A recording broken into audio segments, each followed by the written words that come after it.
오늘 우리에게 주시는 하나님 말씀은 마태복음 17장 1절부터 8절까지 말씀입니다. 신약성경 28면에 있는 말씀입니다.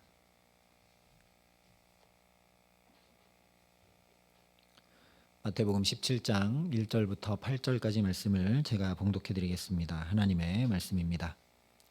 엿새 후에 예수께서 베드로와 야고보와 그 형제 요한을 데리시고 따로 높은 산에 올라가셨더니 그들 앞에서 변형되사 그 얼굴이 해같이 빛나며 옷이 빛과 같이 희어졌더라. 그때 모세와 엘리야가 예수와 더불어 말하는 것이 그들에게 보이거늘 베드로가 예수께 여쭈어 이르되 주여 우리가 여기 있는 것이 좋사오니 만일 주께서 원하시면 내가 여기서 초막 셋을 짓되 하나는 주님을 위하여 하나는 모세를 위하여 하나는 엘리야를 위하여 하리이다. 말할 때에 후련히 빛난 구름이 그들을 덮으며 구름 속에서 소리가 나서 이르시되 이는 내 사랑하는 아들이요 내 기뻐하는 자니 너희는 그의 말을 들으라 하시는지라. 제자들이 듣고 엎드려 심히 두려워하니 예수께서 나와 그들에게 손을 대시며 이르시되 일어나라 두려워하지 말라 하시니 제자들이 눈을 들고 보매 오직 예수 외에는 아무도 보이지 아니하더라. 아멘. 오늘 말씀은 우리에게 변화산 사건을 전해주고 있습니다. 1절과 2절에 엿새 후에 예수께서 베드로와 야고보와 그 형제 요한을 데리시고 따로 높은 산에 올라가셨더니 그들 앞에서 변형되사 그 얼굴이 해같이 빛나며 옷이 빛과 같이 희어졌더라 말씀을 합니다. 근데 우리가 이 말씀을 보면서 이런 말씀을 보면 늘 우리의 관심은 어떤 신비한 것에 기울 때가 참 많은 것 같습니다. 예수님의 용모가 빛나고 희게 변화되신 그 모습 자체에 우리 눈길이 갈 때가 많다라는 거죠. 어떻게 저렇게 변화되실 수 있었을까? 그러나 예수님께서 오늘 이렇게 변형되셨다라는 것은 단순히 밝게 빛나게 환하게 그 모습이 변하신 것을 이야기한 것이 아닙니다. 결론부터 말씀을 드리면 이것은 바로 하나님 나라가 임했다라는 표시입니다. 누차 말씀드렸지만 마태복음은 하나님 나라 복음을 예수 그리스도를 통해 전해줍니다.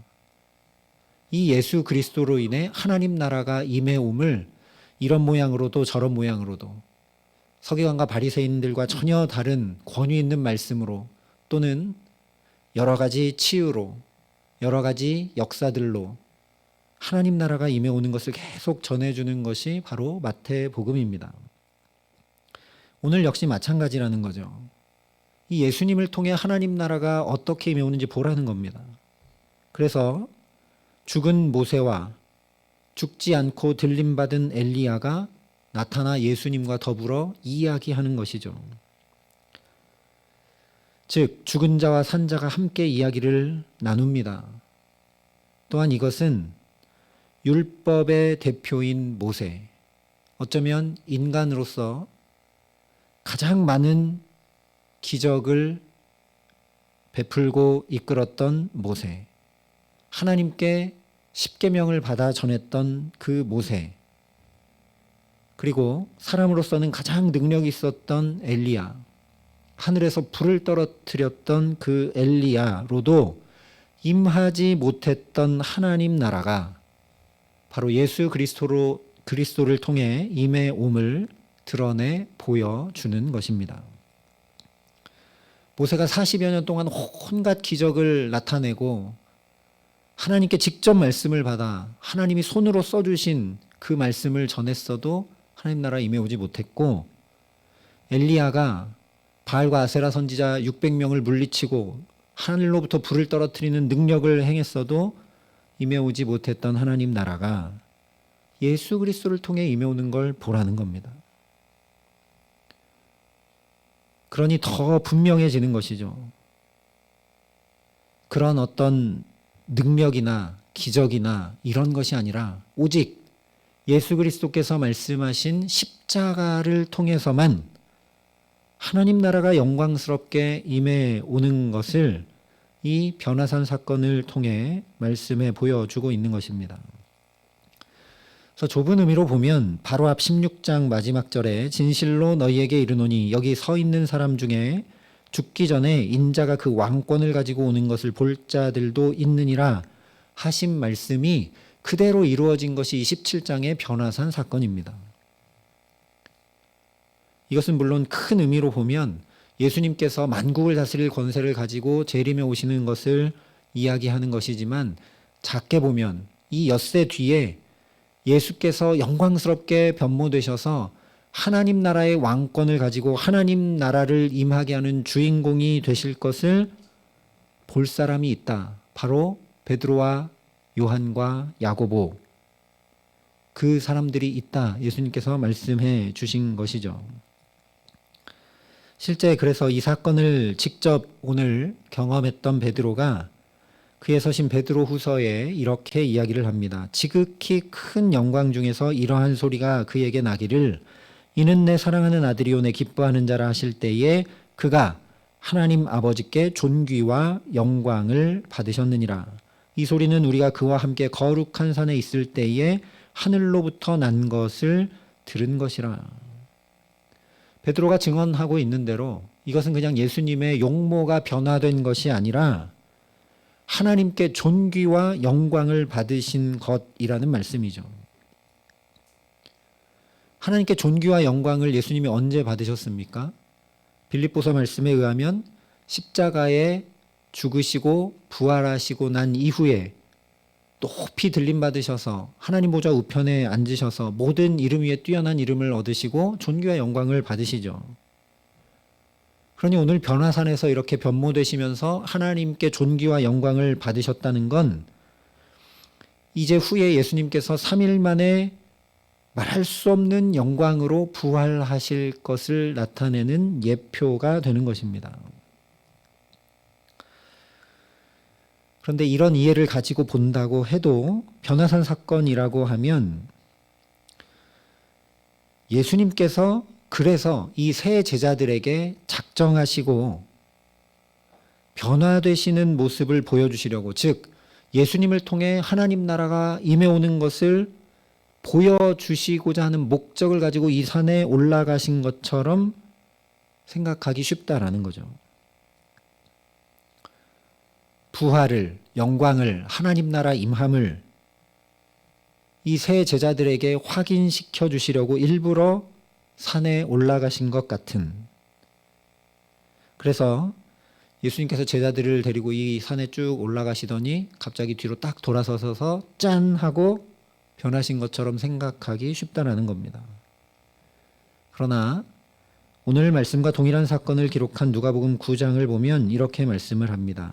예수께서 베드로와 요한과 야고보를 데리고 기도하시러 산에 올라가사 기도하실 때에 용모가 변화되고 그 옷이 휘어져 광채가 나더라.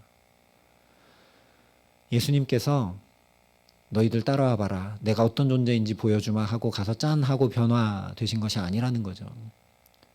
예수님은 기도하러 올라가셨습니다. 우리가 잘 알듯이 예수님은 평소에도 기도하러 산에 가셨습니다. 늘 하시던 대로 기도하러 가셨는데 이때는 특별히 새 제자들을 데리고 기도하러 올라가셨고 기도하실 때에 용모가 변화되었습니다. 그러면 우리가 생각해야 될 것은 예수님께서 대체 어떤 기도를 하셨길래 이렇게 용모가 변화되고 그 옷까지 빛났을까요? 오늘 이 변화산 사건은 예수님께서 첫 번째 순환 예고, 즉 십자가로 고난을 받고 죽임을 당하시고 제3일에 살아나실 것을 말씀하신 지 엿새가 지난 후에 일어난 일이다 라고 1절이 말씀하며 시작을 합니다. 엿새 후라면 예수님께서 십자가 순환을 말씀하신 뒤에 7일째 되는 날이라는 얘기죠. 그 7일째 되는 날 예수님께서 왜 기도하시러 갔을까요? 그리고 왜 기도하러 가시는데 이 세 제자들을 데리고 기도하러 산에 올라가셨을까요? 그 이유는 분명합니다. 3년여 동안 그렇게 하나님 나라 복음이 무엇인지 가르쳐주고 보여주고 경험케 해 주었던 이 제자들이 내가 이제 십자가를 져야 된다. 나는 죽으러 간다. 라고 했을 때 그 대표인 베드로가 먼저 나서서 절대 그럴 수 없습니다 하면서 항변하고 심지어 예수님을 꾸짖기까지 하며 막아섰으니 그 예수님의 괴로움, 그 예수님의 답답함, 예수님의 외로움이 얼마나 크셨겠습니까? 그러니 기도하러 가지 않으실래야 않을 수 없는 거죠. 그런데 예수님께서 후에 겟세마네에서 기도하실 때도 오늘 언급된 이 세 제자 베드로, 요한, 야고보만 데리고 따로 올라가십니다. 나머지 제자들은 여기 남아 기다리라 하고 세 제자들과 함께 올라가 기도하십니다. 그것을 감안해 볼 때 오늘 변화산에 올라가셔서 무슨 기도를 하셨을까는 우리가 충분히 짐작할 수 있다라는 거죠. 아버지여, 만일 할만하시거든 이 잔을 내게서 지나가게 하옵소서. 그러나 나의 원대로 마시옵고 아버지의 원대로 하옵소서. 예수님께서 이 기도를 드리셨기 때문에 얼굴이 해같이 빛나고 옷이 빛처럼 희어지게 되었다라는 이야기입니다. 왜냐? 예수님의 계획이나 생각이나 원함이나 바램 또는 주변 사람들 중에 가장 가까운 제자들의 소원이나 바램대로가 아니라 하나님의 뜻이 무엇인지 묻고 구하고 순종하려 하시는 기도를 드리셨기 때문입니다. 성경 전체의 맥락을 봐도 분명합니다. 하나님 나라가 언제 임해옵니까? 내가 나의 왕좌에서 내려올 때 임해올 수 있습니다. 내가 내 왕좌에 앉아서 내가 다스리고 살면 하나님 나라는 임해올래야 임해올 수가 없습니다. 나의 뜻과 나의 계획과 나의 바램과 나의 소원이 아니라 하나님의 뜻을 묻고 구하고 따르고 순종할 때 거기 하나님 나라가 임해옵니다. 예수님이 지금 마태복음에 계속 보여주셨던 것이 그런 것이죠. 당신이 하나님의 아들이라고 막 드러내 보이시고 그 능력을 자랑하시고 그러려고 기적을 베푸신 게 아닙니다. 복음서에 계속 얘기합니다. 긍휼히 여기셔서.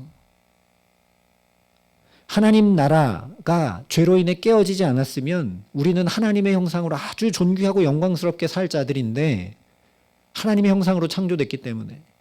근데 죄 때문에 그것을 다 잃어버리고 깨뜨려 버려서 이렇게 아프고 슬프고 괴롭고 어려운 인생을 사는 것을 보시고 목자 없는 양같이 우리를 불쌍히 여기시고 긍휼히 여기셨기 때문에 하나님 나라를 회복시켜 주신 것이 바로 기적을 행하신 일들입니다. 논리적으로 생각해도 당연한 일이죠.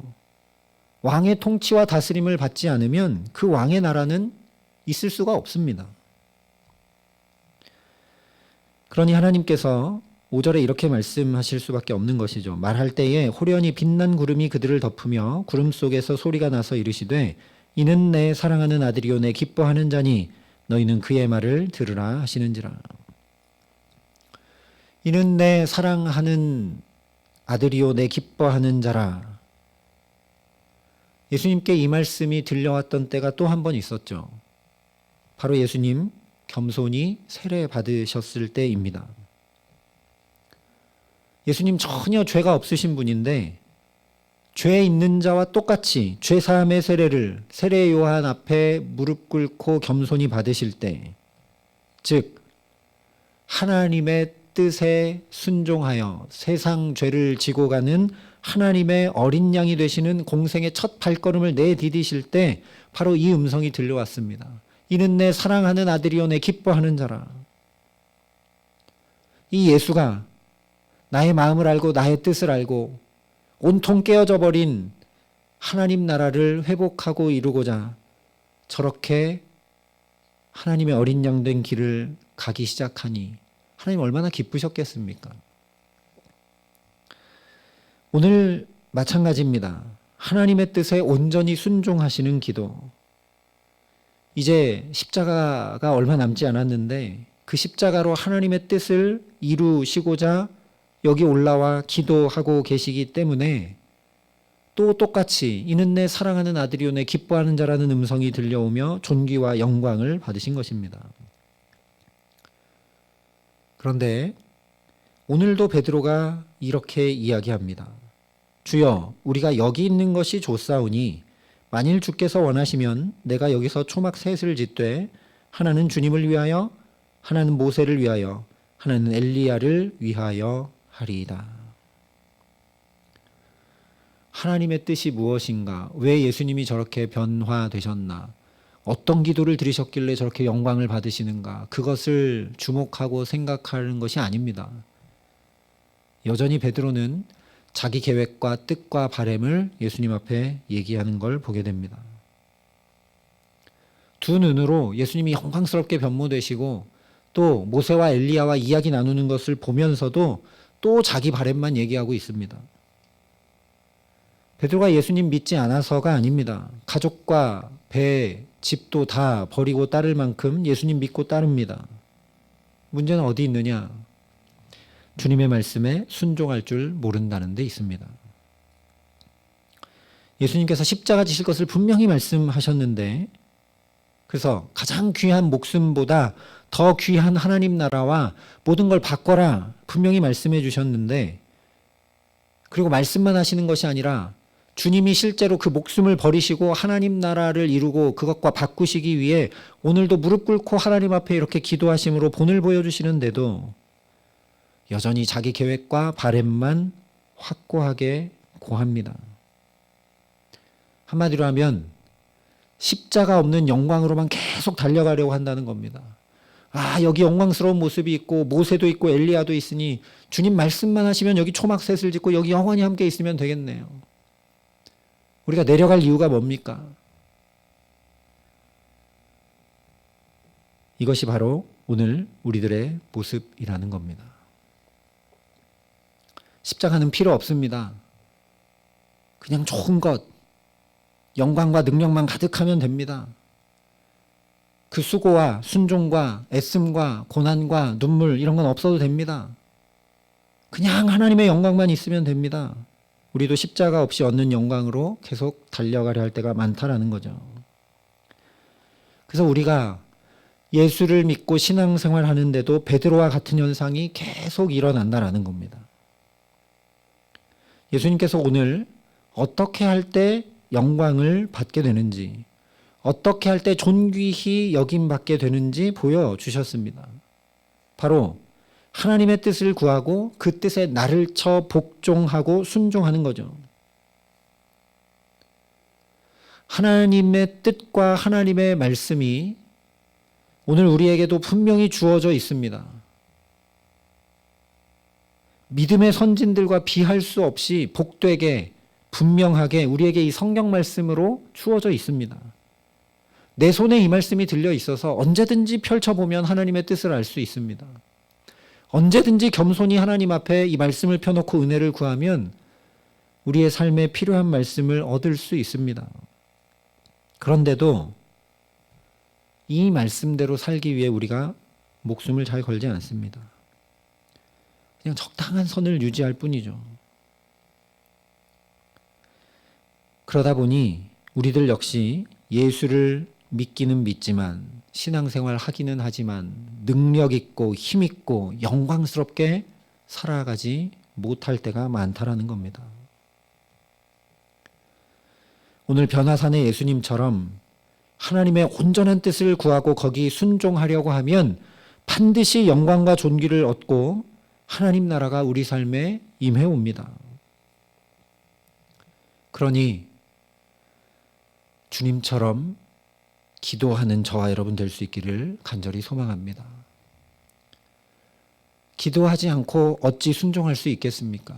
기도하지 않고 어찌 하나님의 뜻을 알아갈 수 있겠습니까? 기도하지 않고 어찌 하나님의 마음을 헤아려 갈 수 있겠습니까? 그렇지 않고 이 말씀을 또 따라가고 순종한다면 그것은 억지 순종이 될 가망성이 높겠죠. 우리의 기도가 약해지거나 멈추거나 하는 일이 없도록 은혜를 구하는 저와 여러분 될 수 있기를 간절히 기도합니다. 정말 기도해야 합니다. 오늘 우리가 살아가는 현실을 봐도 그렇지 않습니까? 이 말씀대로 살려면 정말 목숨 걸지 않고 이 말씀대로 못 삽니다.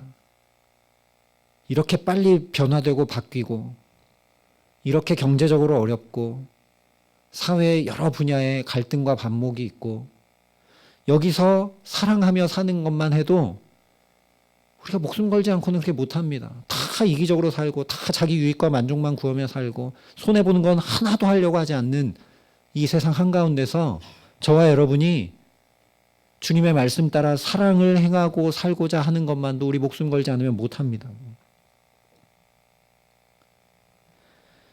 그래서 오늘 우리의 십자가는 바로 말씀대로 사는 것입니다. 고난주간에 함께 나눴던 대로 예수님 다 이루었다 말씀하신 그 자리가 바로 십자가인 것을 반드시 기억해야 합니다. 그 십자가 없이는 영광도 없고 평강도 없고 능력도 없습니다.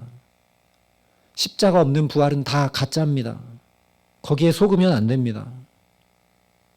나의 계획과 뜻과 바람이 아니라, 세상이 말하는 방법과 논리가 아니라, 시대와 풍조가 아니라 하나님의 말씀, 영원히 변치 않는 하나님의 말씀, 처음부터 천지를 창조한 그 능력의 말씀대로 살 때 우리에게도 존귀와 영광과 생명과 능력이, 부활 생명의 놀라운 역사가 나타납니다.